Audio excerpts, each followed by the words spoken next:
Beda dari Sule, Natalie akui lebih pilih pasangan ketimbang anak. Natalie Holscher mengaku lebih memilih pasangan ketimbang anak, dilansir dari tribunnews.com. Pernyataan Natalie Holscher itu berbanding terbalik dengan Sule yang pernah menyatakan lebih memilih anak-anak dibandingkan istrinya. Awalnya, Natalie ditanyai Aurel Hermansyah untuk memilih suami atau anak, dikutip dari YouTube Aureli Atta pada Minggu 10 Juli 2022. Dengan tegas, Natalie Holscher pun menjawab lebih memilih suami. Natalie lantas mengungkapkan alasan pilihannya tersebut. Menurut perempuan 29 tahun ini, suami yang kelak akan menemaninya di masa tua, sedangkan anak akan menikah dan membangun rumah tangganya.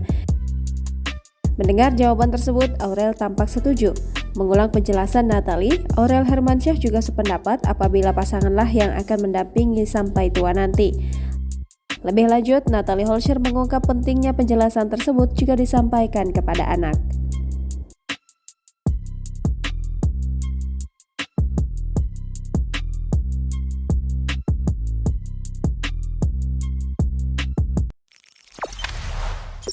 Jangan lupa subscribe, share, komen, dan like ya!